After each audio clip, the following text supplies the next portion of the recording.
గౌరవ ముఖ్యమంత్రి వర్యులు శ్రీ రేవంత్ రెడ్డి గారికి అలాగే జిల్లా ఇన్ఛార్జ్ మంత్రివర్యులు శ్రీ కోమటిరెడ్డి వెంకటరెడ్డి గారికి మరో మంత్రివర్యులు ఉత్తమ్ కుమార్ రెడ్డి గారికి మరో మంత్రివర్యులు తుమ్మల నాగేశ్వరరావు గారికి మరో మంత్రివర్యులు దుద్దిల్ల శ్రీధర్ బాబు గారికి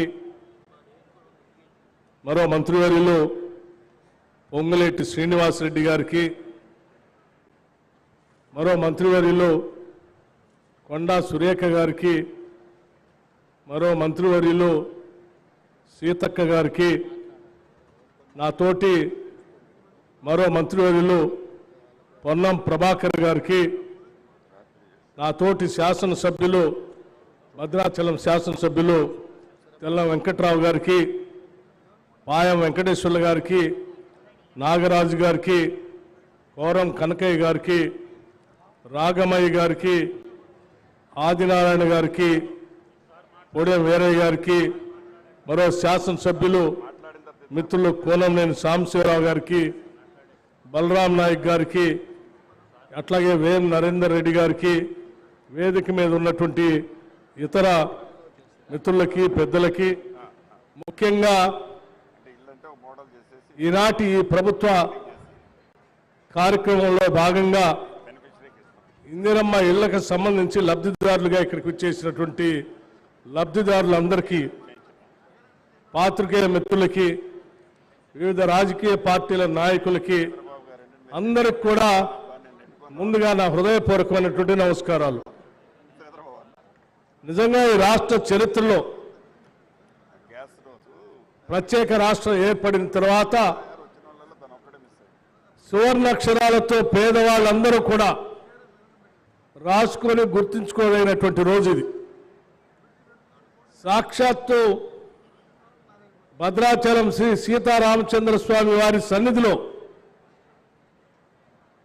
ఒక దశాబ్ద కాలం పాటు ఈ రాష్ట్రంలో ఉన్నటువంటి పేద ప్రజలు ఎదురు చూస్తున్నటువంటి ఇళ్ల కార్యక్రమానికి సొంత ఇంటి కళను సాకారం చేయటం కోసం కాంగ్రెస్ ప్రభుత్వం ఇందిరమ్మ రాజ్యం రాష్ట్ర ముఖ్యమంత్రి రేవంత్ రెడ్డి గారి నాయకత్వంలో రాష్ట్ర మంత్రివర్గం యావత్తు ఈ నిర్ణయం తీసుకొని ఇచ్చిన మాట ప్రకారం చెప్పిన గ్యారంటీ ప్రకారం ఈరోజు ఇళ్లకు సంబంధించి ఇందిరమ్మ ఇళ్లకు సంబంధించి అధికారికంగా ఇక్కడ లాంఛనంగా లాంచ్ చేసేటువంటి కార్యక్రమం జరుగుతున్నందుకు నిజంగా చాలా సంతోషిస్తా ఉన్నాం.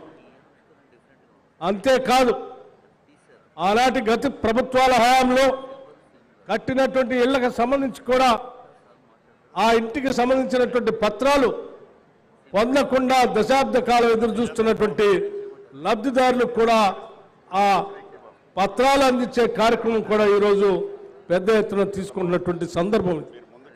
అందుకే మిత్రులారా, రాష్ట్ర వ్యాప్తంగా ఉన్నటువంటి ఇందిరమ్మ ఇళ్ల కోసం ఎదురు చూస్తున్నటువంటి పేద బలహీన వర్గాలందరికీ కూడా ఈరోజు భద్రాచల రామచంద్ర స్వామి సన్నిధి నుంచి ఒక మంచి శుభ కార్యక్రమం జరుగుతూ ఉంది.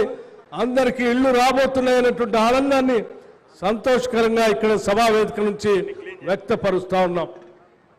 మనందరికీ తెలిసిందే, గత 10 సంవత్సరాలు పరిపాలన చేసినటువంటి టీఆర్ఎస్ ప్రభుత్వం గతంలో ఉన్నటువంటి ఇందిరమ్మ ఇల్లుకు సంబంధించి ఒక గది ఎక్కడ పనికొస్తుంది, 2 గదులు కావాలి, అల్లుడు వస్తే ఆడబడుకుంటాడో, బిడ్డ వస్తే ఆడబడుకుంటుందో, గోరెనాడ కట్టేయాల, బరెనాడ కట్టేయాలని అపహాస్యం చేసి అందరికీ మాటిచ్చి అధికారంలోకి వచ్చి 10 సంవత్సరాలు కూడా ఏ ఒక్క పేదవాడికి ఇల్లు ఇచ్చిన పాపాన పోయినటువంటి ఆ ప్రభుత్వం ఈరోజు మళ్ళీ మాట్లాడటం కోసం ప్రయత్నం చేస్తాం. కాంగ్రెస్ పార్టీ గ్యారంటీలు ఇచ్చిన గ్యారంటీలు అమలు చేస్తుందా చేయదా మేమేమో పోరాటం చేస్తామని చెప్తా ఉన్నారు. వారందరికీ ఇక్కడి నుంచే సమాధానం చెప్తా ఉన్నాం. ఈరోజు మేము ప్రకటించినటువంటి గ్యారంటీలు మీకోసమో లేకపోతే మీ మెప్పు కోసమో మేము ప్రకటించలేదు. మేము చెప్పిందల్లా ఈ రాష్ట్ర ప్రజల బాధలను చూసి తెచ్చుకున్న తెలంగాణ రాష్ట్రంలో కొట్లాడి తెచ్చుకుంటే నిధులు నీళ్లు నియామకాలన్నీ కూడా పక్కదారి పట్టిపోతా ఉన్నాయి. మనం తెచ్చిన రాష్ట్రాన్ని కాపాడాలి. ఆ కాపాడుతూ ప్రభుత్వం ఏర్పాటు చేసి ప్రజల ఆకాంక్షలు నెరవేర్చడం కోసమే మేము 6 గ్యారంటీలు ప్రకటించాం. ప్రకటించిన ప్రతి గ్యారంటీని కేవలం 90 రోజుల్లోనే ఈరోజు పెద్ద ఎత్తున రాష్ట్రంలో అమలు చేసి చూపిస్తా ఉన్నాం. మీ అందరికీ తెలిసిందే, మహిళలందరికీ కూడా ఉచితంగా ఆర్టీసీ బస్సులో ప్రయాణం చేసేటువంటి కార్యక్రమాన్ని మీరంతా ప్రయాణం చేస్తూ చూస్తూ ఉన్నారు. అట్లాగే 10 లక్షల రూపాయల వరకు ఆరోగ్యశ్రీ కింద ప్రతి పేద కుటుంబం, అర్హత కలిగిన కుటుంబం వైద్యం చేయించుకోవడానికి ఇప్పటికే ఆ కార్యక్రమాన్ని మొదలుపెట్టాం. అట్లాగే మీ అందరికీ తెలిసిందే, గృహజ్యోతి కార్యక్రమం కింద 200 యూనిట్ల వరకు కరెంటును వాడుకునేటువంటి ప్రతి అర్హత కలిగిన కుటుంబానికి బిల్లు లేకుండా 0 బిల్లు ఇస్తామని చెప్పాం.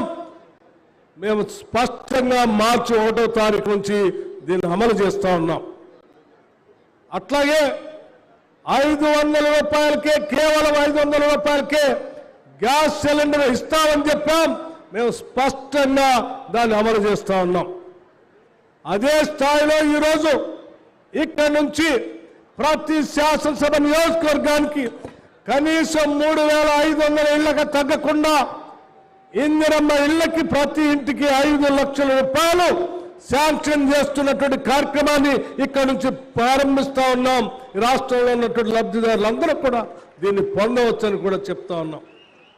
అదే రకంగా ఈ ఇళ్ల లబ్ధిదారుల కార్యక్రమంలో భాగంగా ఎవరైనా గిరిజనులున్నా, దళితులున్నా ఇంకొక 1 లక్ష రూపాయలు యాడ్ చేసి 6 లక్షల రూపాయలు ఇవ్వబోతా ఉన్నామని కూడా ఈ సందర్భంగా మనం చేస్తా ఉన్నాం. మిత్రులారా, ఒక్కసారి ఆలోచన చేయండి.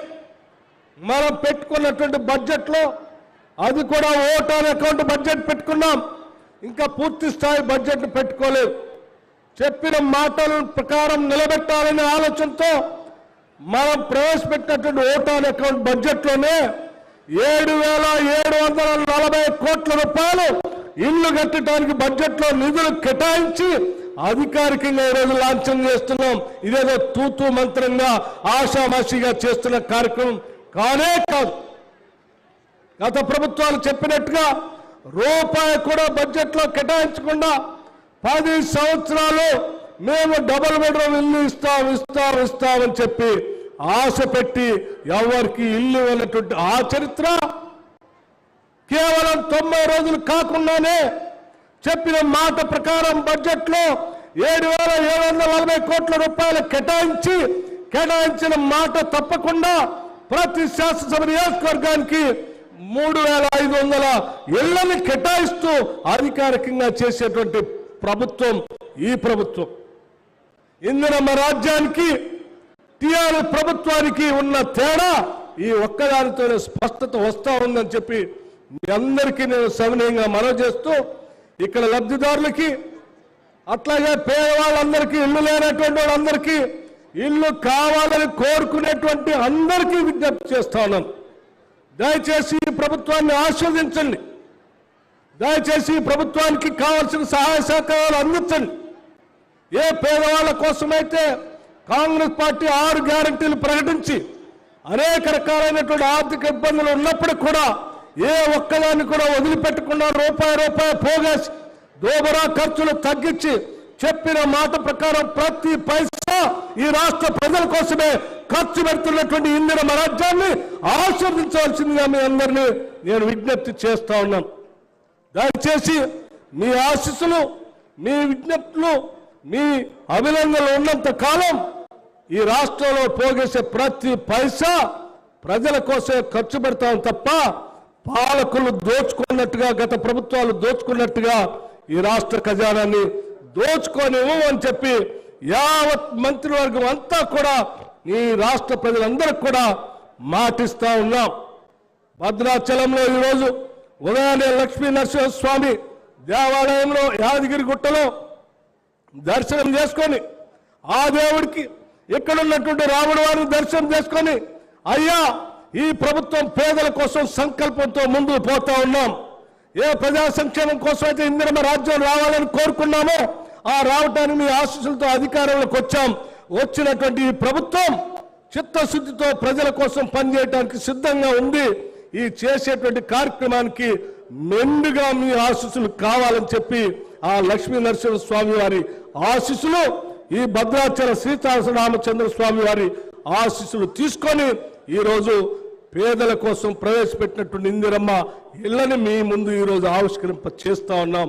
అందుకోసమే చాలా సంతోషంగా కూడా ఉందని చెప్పి మీ అందరికీ నేను సవినయంగా మనవి చేస్తూ, ఇక భద్రాచలానికి సంబంధించినటువంటి అనేక అంశాలు ముఖ్యమంత్రి గారు మాట్లాడేటప్పుడు తప్పనిసరిగా అంశాలన్నీ మీ దృష్టికి తీసుకొని వస్తారు. కానీ గతంలో జరిగినటువంటి కార్యక్రమాలు మాత్రం 1-2 కార్యక్రమాలు మీకు గుర్తు చేయదలుచుకున్నాను. ఎందుకంటే ఈ భద్రాచలం పట్టణానికి కానీ, దేవాలయానికి కానీ, ఈ పరిసర ప్రాంతాల అభివృద్ధికి కానీ ఏ ప్రభుత్వం అయినా ₹1 ఇచ్చింది అంటే ఆనాటి కాంగ్రెస్ ప్రభుత్వాలే ఇచ్చాయి.